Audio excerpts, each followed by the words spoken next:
السلام علیکم ورحمۃ اللہ وبرکاتہ۔ آج ہم سورہ یاسین کی آیت نمبر 22 سے شروع کرتے ہیں۔ اعوذ باللہ السمیع العلیم من الشیطان الرجیم، بسم اللہ الرحمن الرحیم۔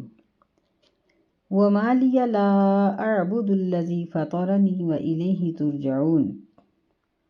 اور مجھے کیا ہے کہ میں اس ذات کی عبادت نہ کروں جس نے مجھے پیدا کیا ہے، اور تم سب بھی اسی کی طرف لوٹائے جاؤ گے۔ اَأَتَّخِذُ مِن دُونِهِ آلِہَةً، کیا میں اس کے علاوہ کسی اور کو معبود بنا لوں؟ إِن يُرِدْنِ الرَّحْمَنُ بِضُرٍّ لَا تُغْنِ عَنِّي شَفَاعَتُهُمْ شَيْئًا وَلَا يُنقِذُونِ۔ اگر رحمان مجھے کوئی نقصان دینے کا ارادہ فرمائے، لا تغنی عنی، نہیں کفایت کرے گی، یعنی نہیں کام آئے گی میرے ان کی سفارش کچھ بھی، ولا ينقذون، اور نہ ہی وہ مجھے بچا سکیں گے۔ انی اذا لفی ضلال مبین، بے شک میں اس وقت، یعنی اگر میں نے ایسا کیا، اللہ کو چھوڑ کے کسی اور کی عبادت کی، تو میں اس وقت ضرور کھلی گمراہی میں چلا جاؤں گا۔ یہ اس مرد صالح کی گفتگو ہے جس کا ذکر ہم نے پچھلے سبق میں پڑھا تھا کہ جب 3 پیغمبر اللہ کے دین کی وعظ و نصیحت کر رہے تھے، لیکن قوم ان کو ماننے کے لیے تیار نہیں تھی، بلکہ ان کو دھمکی دے رہی تھی قتل کی، تو یہ شخص شہر کے کنارے سے دوڑتا ہوا آیا اور اس نے لوگوں کو کہا کہ ایسا شخص جو تم سے بغیر کسی اجرت کے تمہیں دین سکھاتا ہے اور تمہاری اخروی نجات کا تمہیں طریقہ بتاتا ہے، تو اس کی پیروی کرو۔ لوگوں نے اس کو شرک کی طرف مائل ہونے کے لیے کہا، تو اس نے صاف ہی جواب دے دیا اور بڑے حکیمانہ اسلوب سے، بڑے اچھے طریقے سے ان کو سمجھایا کہ دیکھو کہ میں اللہ کی عبادت کیوں نہ کروں، جبکہ مجھے پیدا بھی اللہ نے کیا ہے، اور تم سب مرنے کے بعد اسی کی طرف لوٹائے جاؤ گے۔ پھر تیسری بات یہ ہے کہ اگر میں اس کے سوا کسی اور کو معبود بنا لوں، تو یہ بتاؤ کہ اگر اللہ مجھے کوئی تکلیف دینے کا ارادہ فرمائے تو ان کی سفارش تو میرے کسی بھی کام نہیں آئے گی۔ چوتھی بات یہ فرمائی کہ یہ معبودان باطل، یہ مجھے اللہ سے نہیں بچا سکیں گے۔ پانچویں بات یہ کہی کہ میں اگر شرک کرتا ہوں تو پھر تو میں کھلم کھلا گمراہی میں چلا جاؤں گا۔ مطلب یہ ہے کہ گمراہ انسان، اس کا معنی ہی یہ ہے راستہ بھولنے والا، گمراہ، وہ سیدھے راستے سے ہٹ جاتا ہے۔ پھر اس نے کہا انی آمنت بربکم فاسمعون، بے شک میں تمہارے رب پر ایمان لے آیا ہوں، بس میری بات کو سنو۔ یعنی یہ چھٹی نصیحت تھی کہ لوگوں تم میری بات کو سنو، میری بات کو مانو، میں تو اپنے رب پر ایمان لے آیا ہوں۔ قرآن مجید نے یہاں بہت سی باتوں کو مختصر کیا ہے جس کا اگلی آیت میں جواب ملتا ہے۔ یوں محسوس ہوتا ہے کہ جب اس مرد صالح نے اپنی قوم کو توحید کی نصیحت کی تو وہ سب اس پر حملہ آور ہوئے اور انہوں نے اسے شہید کر دیا۔ اللہ تعالیٰ نے اس کی شہادت کو قبول کیا اور اس نے اس بات کی خواہش کی کہ میری قوم کو پتہ چل جائے کہ میں جنت میں اور اعلیٰ مقامات پر ہوں۔ جیسے اصحاب بدر کا ذکر آتا ہے کہ شہدائے بدر جب اللہ تعالیٰ کے پاس پہنچے تو اللہ تعالیٰ نے شہداء سے پوچھا کہ تم کیا چاہتے ہو؟ انہوں نے کہا کہ ہم چاہتے ہیں کہ ہم دنیا میں دوبارہ جائیں اور دوبارہ تیری راہ میں لڑیں، اور شہادت کے وقت جو ہمیں تیری جلالی کیفیت یا تیرا جو دیدار نصیب ہوا تھا، جو بھی تو نے ہمیں دکھایا تھا، وہ ہم موقع دوبارہ دیکھیں۔ اللہ نے فرمایا کہ میں کسی پر ظلم نہیں کرتا۔ تو پھر انہوں نے یہ خواہش ظاہر کی کہ اللہ پھر ہماری خبر ہماری قوم کو پہنچا دی جائے تاکہ وہ بھی تیری راہ میں لڑیں۔ تو اللہ تعالیٰ نے ان کا پیغام قوم تک پہنچا دیا۔ ایسے ہی اس مرد صالح کا پیغام بھی پہنچا دیا۔ فرمایا قیل ادخل الجنہ، اس کو کہہ دیا گیا کہ جنت میں داخل ہو جا۔ قال یا لیت قومی یعلمون، تو وہ کہنے لگا کہ کاش کہ میری قوم اس بات کو جان جائے کہ اللہ تعالیٰ نے مجھے بخش دیا ہے۔ بما غفر لی ربی وجعلنی من المکرمین، میری قوم کو اس بات کا پتہ چل جائے کہ میرے رب نے مجھے بخش دیا ہے اور مجھے عزت والے لوگوں میں شامل کر دیا ہے۔ اللہ تعالیٰ نے اس کی اس بات کو قرآن مجید کی آیت بنا کر نازل کر دیا، اور پھر قوم کا کیا حال ہوا وہ اللہ تعالیٰ ذکر فرماتے ہیں۔ فرمایا وَمَا أَنزَلْنَا عَلَىٰ قَوْمِهِ مِن بَعْدِهِ مِن جُندٍ مِّنَ السَّمَاءِ وَمَا كُنَّا مُنزِلِينَ، کہ ہم نے اس مرد صالح کی شہادت کے بعد اس کی قوم پر آسمان سے کوئی لشکر، کوئی فوجیں نہیں اتاری، نہ ہی ہمیں اتارنے کی ضرورت تھی۔ وَمَا كُنَّا مُنزِلِينَ، یعنی ہم اتارنے والے بھی نہیں تھے، ہمیں ضرورت ہی نہیں تھی۔ کیا ہوا؟ ان کانت الا صیحۃ واحدہ، وہ نہیں تھی مگر ایک ہی چیخ، صیحہ چیخ، واحدہ ایک ہی۔ فاذا هم خامدون، پس اس وقت وہ جل کر بجھے ہوئے تھے، جس طرح لکڑیاں جلنے کے بعد راکھ بن جاتی ہیں اس طرح ہو گئے۔ یعنی اللہ تعالیٰ کے لشکر اتنے عظیم ہیں کہ ایک فرشتے کی ایک ہی چیخ کی تاثیر یہ تھی کہ پوری بستی بھسم ہو گئی۔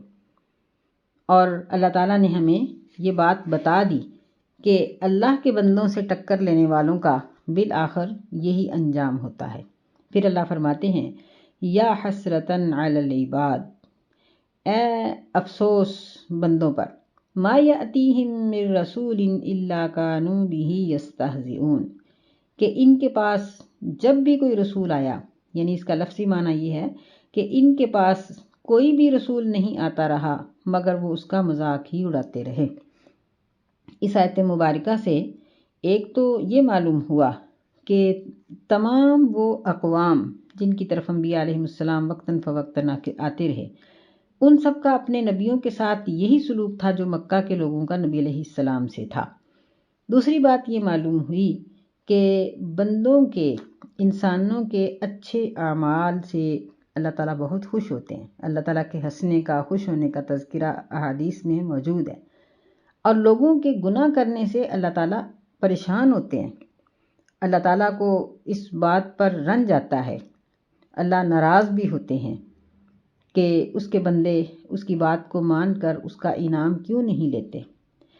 أَلَمْ يَرَوْا كَمْ أَهْلَكْنَا قَبْلَهُمْ مِنَ الْقُرُونِ أَنَّهُمْ إِلَيْهِمْ لَا يَرْجِعُونَ، کیا وہ نہیں دیکھتے کہ ہم نے کم اہلکنا، کتنی بستیاں ان سے پہلے ہلاک کی۔ کم یہ عدد بیان کرنے کے لیے آتا ہے، قرون یا قرن کی جمع، کتنی ہی بستیاں ہیں جو ہم نے ہلاک کی ہیں۔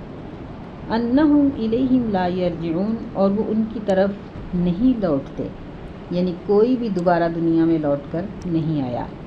اللہ تعالیٰ یہ بتانا چاہتے ہیں کہ دنیا کی زندگی ایک ہی مرتبہ ہے، یہ دوبارہ نہیں ملے گی۔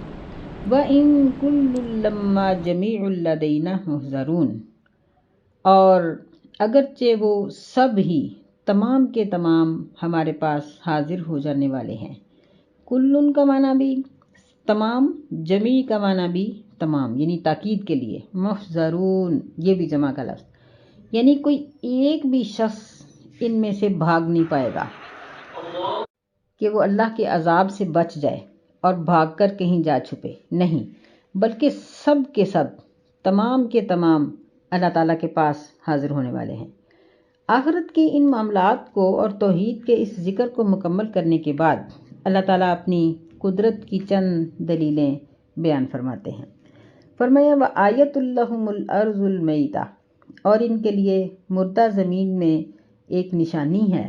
أَحْيَيْنَاهَا وَأَخْرَجْنَا مِنْهَا حَبًّا فَمِنْهُ يَأْكُلُونَ، کہ ہم اس مردہ زمین کو زندہ کرتے ہیں اور ہم اس میں سے دانے کو نکالتے ہیں، یعنی اگاتے ہیں، بس اس سے یہ کھاتے ہیں۔ وَجَعَلْنَا فِيهَا جَنَّاتٍ مِّن نَخِيلٍ وَأَعْنَابٍ، اور ہم نے اس میں بنا دیے ہیں باغات کھجوروں کے اور انگوروں کے۔ وَفَجَّرْنَا فِيهَا مِنَ الْعُيُونِ، اور ہم نے اس میں بہا دیے ہیں چشمے، یہ عین کی جمع ہے عیون، یعنی اللہ تعالیٰ نے صرف یہاں گھاس پھوس نہیں اگایا، انسان کی ضرورت کے لیے دانہ دن کا یہ اناج یہاں تک بات نہیں رکھی، بلکہ انسان کے دل کے خوش کرنے کے لیے، اس کی یعنی منہ کے ذائقے کے لیے بے شمار چیزیں اللہ نے پیدا کی ہیں۔ لِيَأْكُلُوا مِن ثَمَرِهِ وَمَا عَمِلَتْهُ أَيْدِيهِمْ، تاکہ وہ اس کا پھل کھائیں اور ان کے ہاتھوں نے اس پر کوئی کام نہیں کیا۔ افلا یشکرون، کیا پس یہ شکر نہیں کرتے؟ یعنی یہاں مردہ زمین کو زندہ کرنے کی مثال دے کر اللہ تعالیٰ یہ بات واضح کرنا چاہتے ہیں کہ کافروں سے مسلمان بھی ہو سکتے ہیں اور مسلمانوں سے کافر بھی ہو سکتے ہیں، اور اگر اللہ تعالیٰ چاہے تو تمام کفر والوں کو اپنی قدرت کے ساتھ مسلمان کر سکتا ہے، لیکن یہ اس کا ایک انداز ہے کہ اس نے انسانوں کے اوپر اس چیز کا جبر نہیں رکھا، بلکہ اختیار دیا ہے کہ انسان ہدایت کی راہ کو اختیار کرے یا کفر کی راہ کو۔ تو اللہ تعالیٰ کا یہ احسان ہے کہ اللہ تعالیٰ نے انسان کے کھانے پینے کے لیے بے شمار قسم کی چیزیں پیدا کی ہیں۔ جہاں اناج ہے وہاں پھل بھی ہیں، پھر انسان کی خوش دلی کے لیے پھول بھی اگائے، جڑی بوٹیاں اگائیں، انسان کی بیماریوں کے لیے مختلف قسم کی ادویات اگائیں، ایسی عجیب و غریب قسم کی جڑی بوٹیاں اللہ تعالیٰ نے اگائیں کہ جن کے اثرات سے اور جن کو استعمال کرنے سے انسان آج اللہ کی رحمت سے صحت حاصل کرتا ہے۔ اس زمین کی ساری کارکردگی کا تذکرہ کرنے کے بعد فرمایا سبحان الذی خلق الازواج کلھا، کہ وہ ذات پاک ہے جس نے ہر چیز سے جوڑے بنائے، مما تنبت الارض ومن انفسہم، ان چیزوں کے جوڑے جن کو زمین اگاتی ہے اور ان کے اپنے نفسوں کے جوڑے، ومما لا یعلمون، اور ایسی چیزوں کے جوڑے جن کو انسان نہیں جانتا۔ یعنی یہاں فرمایا کہ سبحان، اللہ پاک ہے۔ سبحان کا مطلب یہ ہوا کہ اللہ ہی صرف زوج سے پاک ہے، اللہ کے علاوہ ہر چیز زوج ہے۔ زوج کے دو معنی ہوتے ہیں، ایک تو یہ ہے کہ جوڑا، جس طرح نر اور مادہ، یعنی انسان میں مرد اور عورت، اسی طرح مخلوقات میں چاند اور سورج، رات اور دن، اسی طرح پھلوں کے جوڑے، سبزیوں کے جوڑے، جڑی بوٹوں کے جوڑے، یعنی تقریباً اللہ تعالیٰ نے انسان، حیوان، چرندے، پرندے، درندے، جڑی بوٹیاں، پھل، پھول، سبزیاں، ہر چیز میں جوڑا پیدا کیا ہے۔ زوج کا ایک معنی ہم مثل بھی ہوتا ہے، جیسے اللہ تعالیٰ نے قرآن مجید میں ایک جگہ پر فرمایا کہ وَآخَرُ مِن شَكْلِهِ أَزْوَاجٌ، کہ جہنم میں ملتے جلتے قسم کے عذاب ہوں گے۔ تو وہاں زوج کا مطلب یہ ہوا کہ جس طرح عام نام سب کا عام ہی ہوتا ہے، لیکن دیکھیں کہ بے شمار قسمیں اور ذائقے مختلف۔ بعض چیزیں ایسی ہیں کہ جن میں دیکھنے میں تھوڑا فرق ہے، جس طرح موسمی اور مالٹا، لیکن ذائقے میں فرق، تاثیر میں فرق، اور اسی طرح یعنی بے شمار پھل، کیلوں کی بے شمار قسمیں، سیب کی بے شمار قسمیں، ہر پھل کے اندر بے شمار قسمیں، یہ سب چیزیں اللہ ہی نے پیدا کی۔ اللہ ہی انسان پر یہ احسان کرنے والا ہے۔ یہ اللہ تعالیٰ کی وحدانیت کی اور اس کی قدرت کی پہلی دلیل ہے جو اللہ نے یہاں ذکر کی ہے۔ آگے فرمایا وَآیَةٌ لَّهُمُ اللَّیْلُ، اور ان کے لیے رات میں بھی نشانی ہے، نَسْلَخُ مِنْهُ النَّہَارَ، جس سے ہم دن کو کھینچ لاتے ہیں۔ نسلہ، سلخہ کا معنی ہوتا ہے جس طرح کسی چیز کی کھال اتار دی جاتی ہے، یعنی اس طرح جب کھال اترتی ہے تو وہ کھینچ کر اتارتے ہیں، یعنی اس طرح اللہ تعالیٰ دن سے رات اور رات سے دن نکال دیتا ہے۔ فَإِذَا هُم مُظْلِمُونَ، پس اس وقت وہ اندھیرے میں ہوتے ہیں، یعنی رات کا اندھیرا تھا تو دن آیا تو رات کا اندھیرا چھٹ گیا۔ وَالشَّمْسُ تَجْرِي لِمُسْتَقَرٍّ لَهَا ذَلِكَ تَقْدِيرُ الْعَزِيزِ الْعَلِيمِ، اور سورج جو اپنے مدار پہ چلتا ہے، یہ ہے اندازہ غالب علم رکھنے والے کا۔ اللہ تعالیٰ نے پہلے مکانی دلیل دی تھی، یعنی زمین ایک جگہ ہوتی ہے اور جگہ کے اندر تبدیلی لا کر اللہ تعالیٰ نے یہ بتایا کہ انسان کے دلوں میں اللہ تبدیلی لا سکتا ہے۔ یہ اب زمانی دلیل ہے کہ یعنی وقت کے لحاظ سے کہ دن رات ان سے مل کے زمانہ بنتا ہے۔ تو فرمایا کہ لوگ اندھیرے میں ہوتے ہیں تو اچانک روشنی آ جاتی ہے، روشنی میں ہوتے ہیں تو رات کا اندھیرا آ جاتا ہے۔ یہ سب اللہ کے اندازے ہیں جو غالب ہے اور علم رکھنے والا ہے۔ وَالشَّمْسُ تَجْرِي لِمُسْتَقَرٍّ لَهَا، مستقر اس کا معنی ہوتا ہے قرار پکڑنے کی جگہ یا وقت۔ تو یہ اللہ تعالیٰ نے دوسری دلیل بیان کی ہے، فرمایا کہ سورج کا روزانہ غروب ہونے کے بعد طلوع ہونا، یہ اس بات کی دلیل ہے کہ موت کے بعد ایک زندگی ہے اور وہ زندگی ہمیشہ کے لیے ہے۔ اس زندگی کے اختتام کی کوئی صورت اللہ تعالیٰ نے ذکر نہیں فرمائی۔ حدیث میں ذکر آتا ہے، نبی صلی اللہ علیہ وسلم نے فرمایا کہ سورج یہ اللہ تعالیٰ کے عرش کے نیچے ہے، اس کا مستقر، اس کا مدار تحت العرش، عرش کے نیچے ہے۔ ایک اور حدیث اس طرح سے آتی ہے، نبی صلی اللہ علیہ وسلم نے فرمایا کہ سورج یہ جاتا ہے یہاں تک کہ وہ اللہ کے عرش کے نیچے سجدہ کرتا ہے، پھر اللہ تعالیٰ سے وہ اجازت مانگتا ہے تو اس کو اجازت دی جاتی ہے۔ قریب ہے، فرمایا کہ وَيُوشِكُ أَن تَسْجُدَ فَلَا يُقْبَلُ لَهَا، قریب ہے کہ یہ سجدہ کرے تو اس کے سجدے کو قبول نہ کیا جائے۔ وَتَسْتَأْذِنُ فَلَا يُؤْذَنُ لَهَا، اور سورج طلوع ہونے کی اجازت مانگے تو اللہ تعالیٰ اس کو اجازت نہ دے، بلکہ فَيُقَالُ لَهَا، اس کو یہ کہہ دیا جائے ارجعی من حیث جئتی، جس طرف سے آئے ہو اسی طرف چلے جاؤ۔ تو یہ وہ وقت ہوگا کہ جب سورج اپنے مغرب سے طلوع ہو جائے گا، یعنی سورج کا ایک مدار ہے اور وہ اپنے مدار پر ہر وقت آگے کی طرف ہی رواں دواں رہتا ہے۔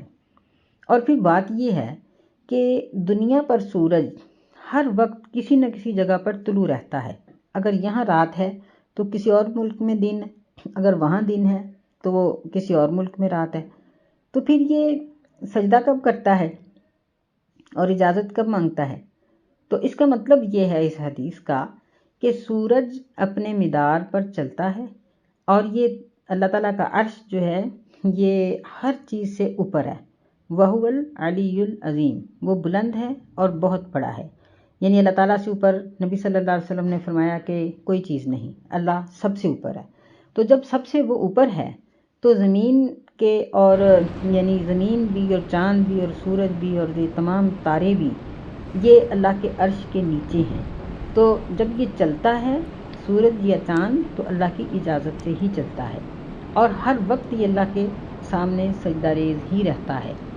اور پھر جب قیامت کا دن ہوگا، قیامت سے پہلے کا، تو اللہ تعالیٰ اس کو فرمائیں گے، روک دیں گے کہ اب تم نے آگے کی طرف نہیں جانا بلکہ ارجعی من حیث جئتی، جس طرف سے آئے ہو اس طرف واپس پلٹ جاؤ۔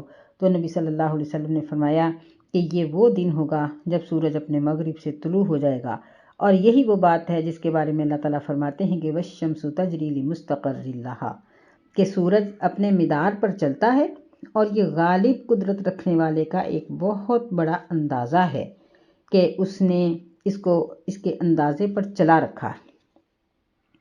وَالْقَمَرَ قَدَّرْنَاهُ مَنَازِلَ حَتَّى عَادَ كَالْأُرْجُونِ الْقَدِيمِ، اور چاند قدرناہ منازل، ہم نے اس کی منزلیں مقدر کر رکھی ہیں یہاں تک کہ وہ لوٹ جاتا ہے ایک ٹیڑھی ٹہنی کی طرح، یعنی کھجور کی پرانی شاخ کی طرح، کہ جب یہ پہلی راتوں کا چاند ہوتا ہے یا آخری راتوں میں یہ اس طرح ہی بالکل چھوٹا سا باریک سا ہو جاتا ہے۔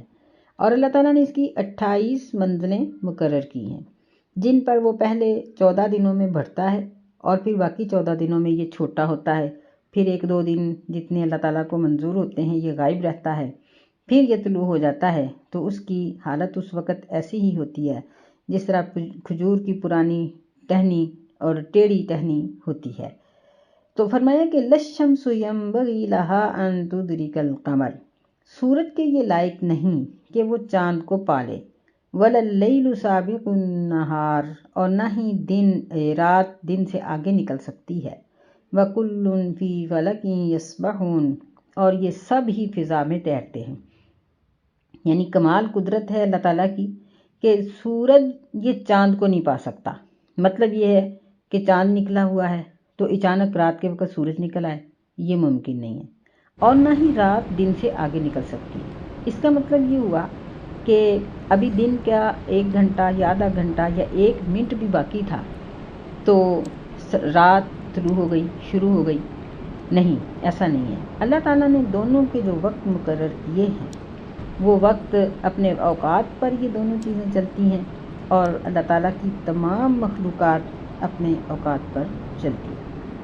ان آیات کا مقصد یہاں علم حیات اور اس کے حقائق بیان کرنا نہیں ہے، بلکہ یہاں اللہ تعالیٰ انسان کو یہ سمجھانا چاہتے ہیں کہ وہ اگر اپنی آنکھیں کھول کر دیکھے اور اپنی عقل سے کام لے تو زمین سے لے کر آسمان تک جہاں بھی اس کی نظر جائے گی اس کے سامنے اللہ تعالیٰ کی ہستی، اس کی یکتائی اور اس کی وحدانیت کے بے حد و حساب دلائل سامنے آتے ہی جائیں گے۔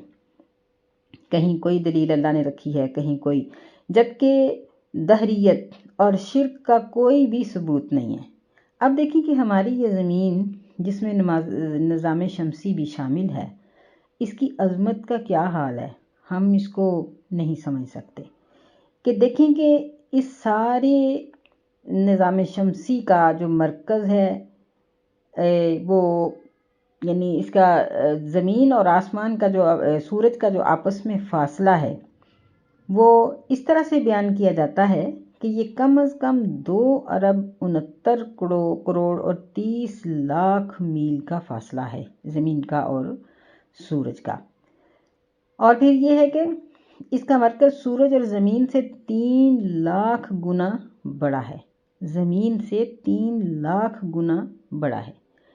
اور جو سیارے زمین سے سب سے دور ہیں ان کا اور سورج کا فاصلہ یہ 2.69 کروڑ اور 30 لاکھ میل کے قریب ہے، یعنی تقریباً 3 ارب میل یہ بنتا ہے۔ اور پھر یہ ہے کہ یہ نظام شمسی جس میں ہماری زمین بھی شامل ہے، اس سارے نظام کو کہکشاں کہتے ہیں، گلیکسی کہا جاتا ہے۔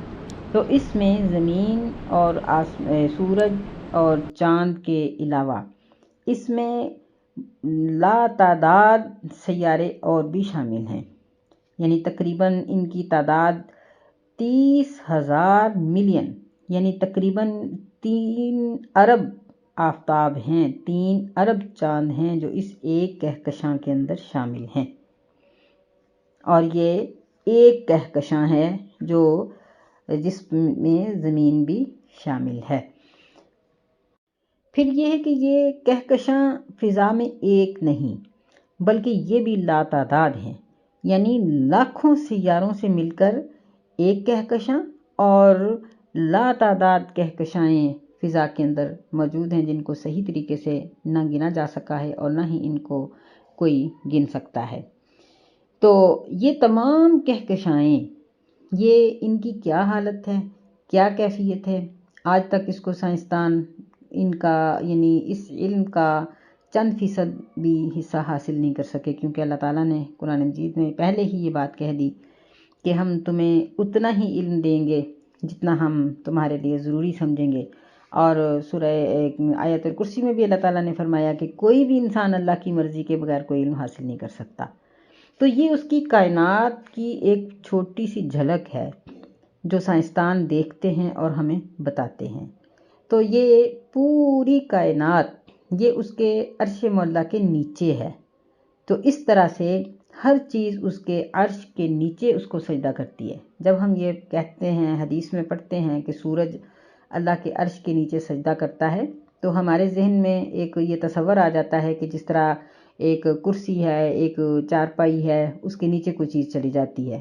تو اللہ کا عرش اتنا عظیم ہے، اس کی وسعت اتنی ہے کہ اس نے آسمان و زمین ہر چیز کو گھیرا ہوا ہے۔